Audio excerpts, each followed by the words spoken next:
How you guys doing? What's going on? So, Jeff Metcalf speaking out, and he is dragging Karmelo parents. I mean, he is saying some horrible stuff in this interview.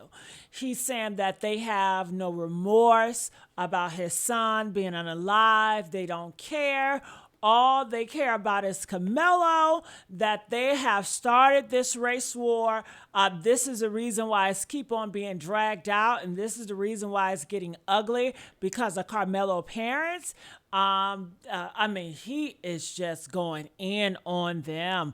I'm like, whoa, I can't believe it, and nobody is saying anything about it. I came across some individuals that are speaking about it, and I think we need to react to them. And I want to know, what are your thoughts about, Jeff and how he feels about Carmelo Anthony parents starting this race war and just having no remorse? Do you agree with him? If so, press it in the comments section. If you disagree, I want to know. Put it in the comments section. What's really going on? Because after all, he was the one that was calling him a watermelon felon. If that's not the R word, I just don't know what it is. So I just want to say thank you all for the likes and the shares and the subscriptions. Let's keep it up. Let's run this video and let's see what's really going on out here, you guys. That's when they took it from any type of remorse, which they did not show, to the fact of now we're going to play the race card. And now we're going to politicize this. Now we're getting a political activist involved.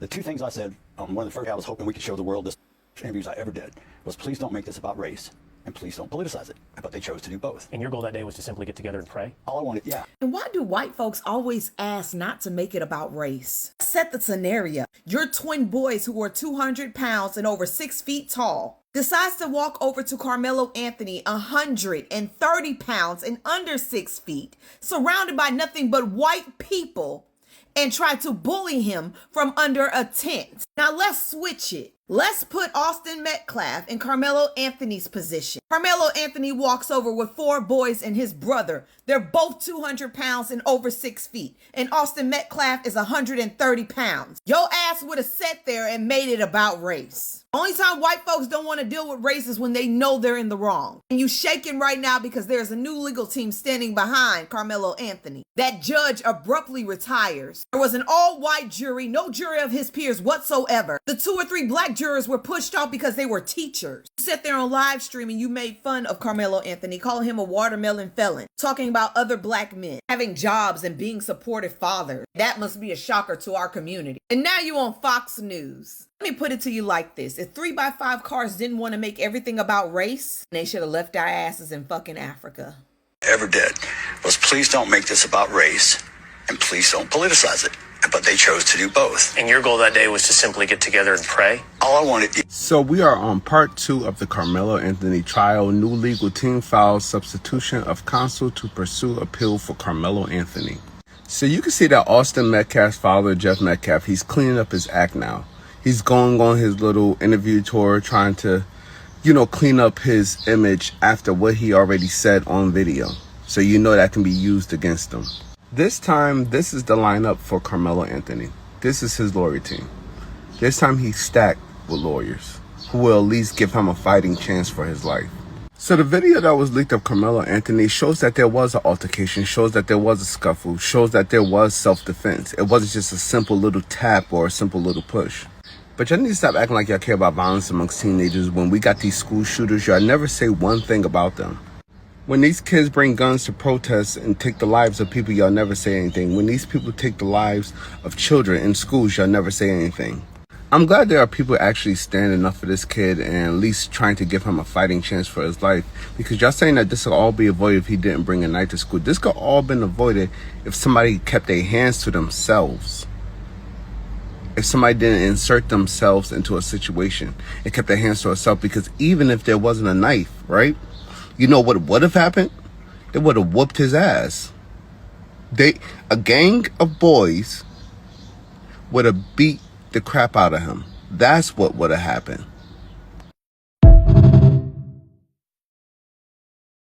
Oh my goodness. So I gotta admit, this guy has gotta be the worst father known to man. I mean, think about it. He's such a bad father. And I would go even further and say he's a bad person, genuinely a bad person. Because think about it. He is always speaking alone. Always.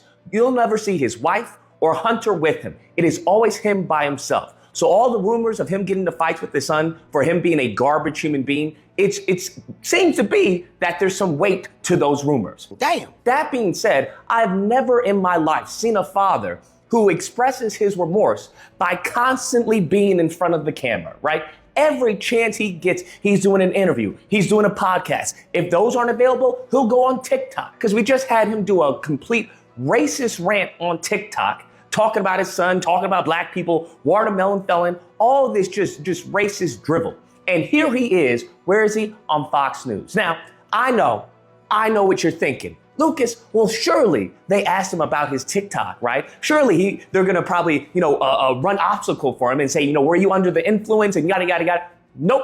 Throughout this entire interview, it's not brought up, not even once. It's not even hinted at it. And what makes this so egregious, what makes this interview so diabolical is that he is standing on his son's demise, bruh. The body ain't even cold yet, really. Well, maybe it is, but that's besides the point. He is standing on his son's demise. This is his claim to fame. This is how he views it, bro. Being in front of the cameras, doing all these interviews. This is how he mourns his son. This is how he celebrates, his son's life. You still have a son, bro. You still have Hunter that at least you have a chance to go and raise properly, not to be a bully like Austin.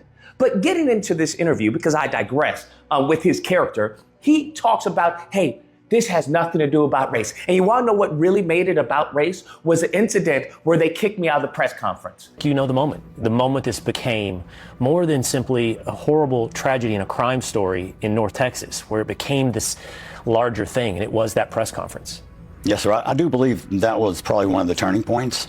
I was there to show up to pray. I was hoping we could show the world this wasn't a racial divide thing, that we could kind of close the gap instead of widening it.